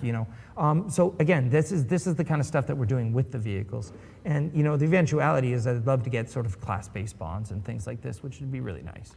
You just brought something up that I didn't quite realize. Another benefit of Theaters of War is that we were able to recognize the performance hit in the Valkyrie, and now that's gone back, and you said that's being worked on right now, so it's being optimized. Yeah. And stuff. So again, the ship and its performance in the PU because will it was benefit. so obvious, right? And again, one Valkyrie in the PU, not a big deal, and it won't hit any alarm bells by any stretch. But as soon as you put, again, 40 people in, a whole bunch of ground vehicles, a whole bunch of other things, you can see the outliers. I mean, we have telemetry. Claro, dice que el tema de la Valkyria, que realmente una Valkyria en el PU no hay problema, pero cuando pongas una Valkyria llena de gente con vehículos contra igual, que ahí vas a ver los problemas que tiene ahora mismo, ¿no? Cosas que tienen que arreglar. Analytics, coming out our eyeballs, and it stands out, and okay, we got to do something about that right away. And people will ask the obvious question: why don't you just drop a whole bunch of ships in the PU and then compare them? Well, we do, but again, we've got to put our priority, we've got to put our focus on the ones that are being used, on the scenarios that are actually happening, and not just theoretically changing a thing for the sake of performance. So while the Valkyrie may not be in the first iteration of Theaters of War, stuff is something we want. Specifically Valkyrie? Yeah. Oh man. When we came up with the mode in the first place, that was pretty much the first ship I said I wanted. Because again, I mean, what's the whole purpose of it? It's like a... Claro, dice que cuando empezaron con el mod que la Valkyria, bueno, que en una primera iteración no estará, pero que sí que estará, o sea, en un futuro, porque dice que de hecho era cuando la vi, fue la primera nave en la que pensé para hacer ese mod. Dropship, you've got a bunch of infantry, you've got a bunch of turrets on the side. I wanted infantry being able to fire railguns out the side of it. I want those turrets to be able to zoom. Again, it's kind of the, it's the Black Hawk of Star Citizen, if you want to. Sí, que es como el Black Hawk de Star Citizen. It's got 2 turrets out the side, got a bunch of turrets on it. Yeah. La gente quería que pudiese disparar de las torretas y hacer zoom y todo eso. Así que tienen que arreglarla primero para volver a meterla. What were the most popular ships or vehicles? Well, I mean, there was really only a subset of 8. But the best vehicles in them was the Buccaneer by far, and a lot of that came down to the scatter guns that it has on it. So because we put it with a loadout with scatter weapons, makes it a lot easier to hit something, and you do a ton of damage onto the shields. And right now you get a lot of points for that. So as you were doing damage to those shields, you were getting a lot of points. So the Buccaneers... Dice que una de las cosas interesantes fue el tema de las Buccaneers, o sea, de las naves así favoritas, o de los vehículos favoritos, las Buccaneers, y además que le tienen puesto scatterguns, que son escopetas, que dice que hacen toneladas de daño a los escudos y demás. Kind of beat out the Hornets a little bit, but I think that has to do, and again, this is going into the focus kind of thing. We had the Super Hornets in there. And Super Hornet is an awesome ship. It's actually my favorite, it's my second favorite. Constellation, Super Hornet, I'm kind of between the two. Me está diciendo que también tenía la posibilidad de Hornet, Super Hornet, y dice que Super Hornet es su segunda favorita, aunque ha dicho antes que es su favorita, pero que realmente su favorita es la Constellation. But it's a two-man ship. That's when it's the most powerful, is when there's two people in it. But right now, sitting the gunner, you can't be as powerful as you should be, right? There's some frustrations to do with the turret. There's some frustrations to do with missile lock-on. That ship should be a lot more powerful when there's two people in it. And that's the stuff that we're finding out right away. Again, a Super Hornet with two people probably needs to win against a Buccaneer with one dude. Right? I'm going to say a Constellation with three people. Yeah. More important. Well, and again, think about what the role of that constellation is. Me está diciendo una cosa interesante, y es que dice que en realidad la Super Hornet debería ser mucho más poderosa con 2 personas de lo que es, que la torreta es bastante frustrante ahora, igual que el bloqueo de misiles. Que una Super Hornet con 2 personas debería vencer a una Buccaneer. Así que bueno, igual hay un cambio a la Super Hornet. ¿Quién sabe? I want to try to get the actual name right, but Constellation's generally a missile boat, right? I mean, it's got a lot of missiles. That's kind of the thing, and it's long range. So, yeah, does that make sense in that scenario? It may not in that scenario. Exactly. I was trying to prompt you. Claro, dice que por ejemplo una Constellation no tendría sentido en ese escenario, aunque tiene cantidad de misiles y tal, pero no tendría sentido en el escenario así. About the Ursa. From my anecdotal. Well, I was going to go to the evidence, ground vehicles and yeah, then según lo que comenta, ¿no? Pero bueno, the Ursa seemed to it was just very tear powerful. up that, Yes. which was the biggest surprise to me. But again, this is one of these things that only comes up when you're playing it. And again, how many Ursas did you see in the verse? Like, you probably see a bunch, sort of driving around Levski or being transported, and everybody's trying to fit them into, caterpillars and stuff like this, which is super cool. But what does it tell you about the gameplay of the Ursa? And you can look at the numbers. You can go, okay, well, really, it's only got this one super small turret on it. It doesn't seem that powerful. But in theaters, the first thing we did was make them spawnable. So they're a mobile spawn point, which is awesome. Makes them super powerful already. Just because they can be like a central point for all the infantry to come from. So if you park an Ursa in the right place, right, you can Claro, dice que una de las cosas que han hecho con el Ursa es que sea un punto de spawn móvil, un punto de aparición móvil para la infantería, o sea que vamos a poder hacer en los Ursas. get a bunch of people spawning in there and coming out. But even though the turret isn't that powerful, because the Ursa is in practically such a stable firing platform, it was shredding infantry. It was super shredding infantry because not only can the driver go remote, but the secondary passenger can also go into the remote turret. So it's one thing to be the driver and have struts in front of you and stuff like this while you're looking around at people. You can't really see behind you, but being able to go into the remote turret and have the view actually from the turret there, super stable if you ain't driving around too much anyways.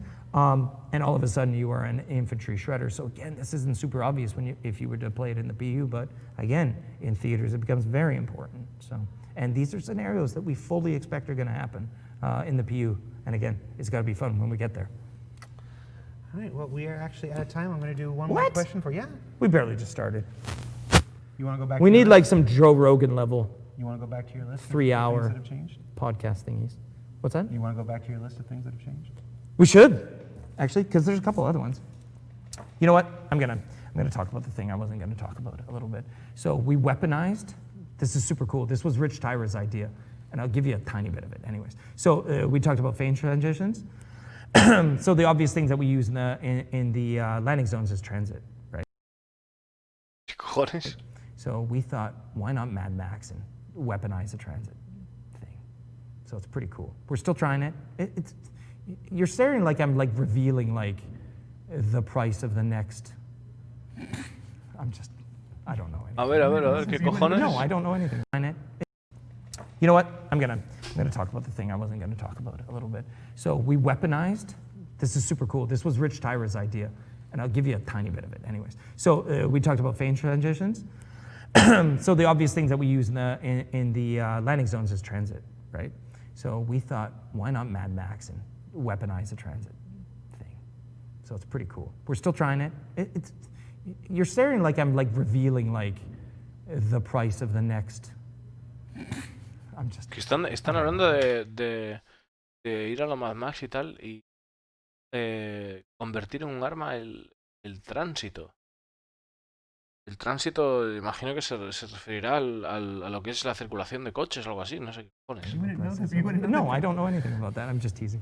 But yeah, so Rich Hyro had this great idea because we did have this tram line in there, but to make it usable, get some weapons on it, put some infantry in it, see what happens. Railguns out the side of the. Why not? Why not? O sea, un tren, ponerle un tren que dice que tiene como unas vías ahí puestas y tal, y ponerle infantería y ponerle peña arriba y tal. O sea, como hacer un tren blindado. I'll tell you, my earliest dreams of Star Citizen. We're sitting in. No. We're sitting in a Caterpillar. We're sitting in a Caterpillar, opening up the side doors. Totally. And having missile platforms in the side doors, whether that's guys with railguns or whether that's a parked Cyclone with missiles. The Cyclones weren't out at that point, and just broadsiding the hell out of something, and then rotating and doing it again, and then broadsiding again while the other side reloads. Yeah, sure. It's so. It could be very powerful. Dice que uno de los sueños eróticos del Citizen de Jared es pillar una Caterpillar y que tuviera todo lleno de misiles y de repente pues lanzar toda la carga que tuvieras, ¿no? Y luego rotarla y lanzarla del otro lado. Reventar toda una zona. I had thought about that when we started talking about the Nova tank. I'm like, that can fit in the Caterpillar. And like, how's that going to go when we've got like 16 Nova tanks? The Nova tank can fit in the. I think so. Just based on the whatever the. Acaba de decir ahí una cosa interesante. Dice que el Nova cabe en la Caterpillar. O sea, si cabe en la Caterpillar de lado, dice que lo estuvo pensando y tal. Y Jared está diciendo como que cabe tal. Dice que sí. The metrics that they were. Que las métricas like que caben. Out the door and shoot out the side. If a ballista can fit, can a ballista fit? I don't know. I never tried. But basically, you could do the exact same thing with a whole bunch of Nova tanks, and that would be crazy. Before we say the Nova tank will fit inside the Caterpillar. Some of the other stuff that we changed, railgun. The railgun was really bugging. Or can I keep going, or are we? Lo tacha de loco, está colgado. JJ doesn't. Qué grande.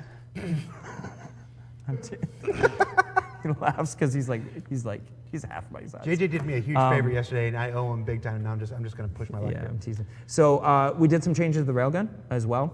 Those I don't believe they'll see yet until they get hands-on with the mode, which again is in the first half of this year. As I said at CitizenCon, we'll be doing that. Change the railgun because I was super.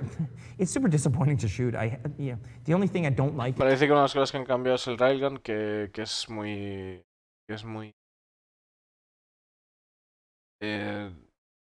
decepcionante disparar. About it is the impacts are not obvious. It doesn't really have a trail, and I'd like to have that trail, sort of this like Gauss rifle or maglev rifle or something like that. That would have some sort of trail of air movement. Honestly, sort of like the Quake railgun, right? I want to be able to see. I want to be able to see where I shot and why it hit where it hit. And right now, the railgun doesn't really tell you that. The other thing that we ran into, and again, this is like having the focus of. Dice que el problema de la railgun es que además no se ve de dónde dispara muy bien y como que no deja un rastro, que tiene que dejar un rastro tal y que es una de las cosas a las que están mirando el railgun de mejorarlo, cambiarlo. Theaters is so awesome because we get this stuff right in our faces immediately and we fix it. So the railgun becomes very powerful, very noob tube for infantry. So you could run around with a charge. And it was a one-shotter to infantry easily, right? So it kind of became like the noob tube of infantry combat. You would go anti-vehicle, and even though the anti-vehicle guys move around a little bit slower, they're a little bit heavier. The two guys, JJ and Tom Johnson, one of the producers, they're like these snipers with a railgun. But it was impossible to fight them. So we made some slight changes that makes it a little less easy to one-shot the infantry, but it makes it much more powerful against the vehicles, and that's what we wanted to do, and these are the balanced things that we need to do. But because the railgun didn't get used that much in the PU, if you check the telemetry on it, there's only so much. Está diciendo que una de las cosas que ha hecho es que han cambiado lo que es el railgun para que no sea tan devastador, porque dice que dos desarrolladores se pillaron el railgun y se hicieron el horror y eran parables. Lo que han hecho ha sido hacer más difícil apuntar a la infantería, pero que también a cambio haga más daño a vehículos y que es esta clase de feedback en el P1 el railgun no se usa tanto en realidad y que sobre concito seguro sí. So many scenarios that people even used it. So how do we know what it's doing without that proper game mode in there? So we made some adjustments there. We also massively improved the layouts based on telemetry. So one of the things we got out of CitizenCon was that heat maps. Basically, we got some heartbeats from the guys. We knew exactly where they are, where they're stacking up, where they're getting stuck. So we changed the layout, and not massively. It's very recognizable, but we made some adjustments to that layout. Okay, go on. You're right. Game feed was updated. So that's, again, sort of the, as things are happening, it's, you know, Jared killed Sean. Or no, that would never happen. Here we go. Sean teabags Jared, you know, yeah, that kind of stuff. So game feed is updated. I talked about the join in progress. Me están bromeando que han añadido cosas como Monito mata tal, que han cambiado eso, ¿no? Y han dicho Jared mata a Sean, ¿no? Que pues Jared es Jared, evidentemente Jared y Sean están bromeando con eso. The transitions, man, the list goes on. So I'll stop there. I was so good. Quakes 3, Tribes 2, right into Battlefield 1942. That was my era. And then I lost it.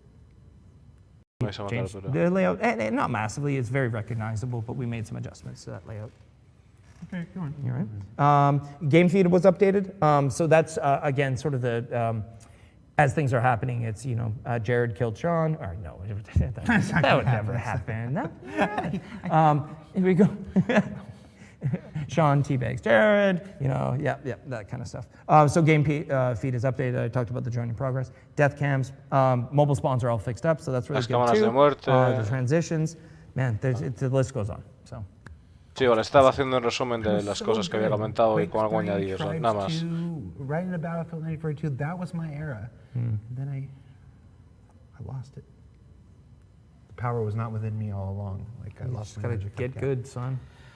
I'm going to ask you one more question. I said just based on something that you said in your rambling. My rambling? What do you mean rambling? You mentioned people were choosing anti-vehicle and stuff. Are there classes? Well, yes. Right now, there's presets. Yeah. There's presets. Yeah, there's presets, and we're going to keep those in there. So the presets are going to be. Actually, I don't want to talk too in detail about what we're going to do with it. But there's roles, and again, that is. I wouldn't see it so much as classes as instead of it's a loadout. That's all it is, right? There's no obvious huge difference between how the character works, anyways. But you'll get lighter armor or heavier armor, different weapon loadouts. If you want to be assault. Claro, está diciendo de que habrá diferentes papeles en lo que es el Cities of War, que podrás pillar un asalto, te podrás pillar un antevehículos, como habló antes. Pues tendrás diferentes armaduras, diferentes. Tal. No, el personaje no se comportará de manera diferente, pero bueno, sí tendrá diferente equipamiento. Or if you want to be a foot soldier, right, you might get a little bit of a longer range weapon versus a shotgun or something like this. It just makes it so that certain roles of gameplay that people enjoy playing, whether that's a sniper or an anti-vehicle or something, are there. And then additionally, they fulfill really important sort of balance roles within the map. Okay. And that's it. And I want to add that one of the additional ways that Theaters of War is helping development for the PU is work on the upcoming group interface and the friend systems. Yeah. And we don't want to talk about too much of that because you're going to hear about that on ISC next week. Yeah. So. Dice que una de las cosas buenas también de Theaters of War, Liscolando, es que están trabajando con el equipo de interface y que vamos a saber más cosas de la nueva interfaz, que ya era hora, en el siguiente Insight de Star Citizen del jueves que viene.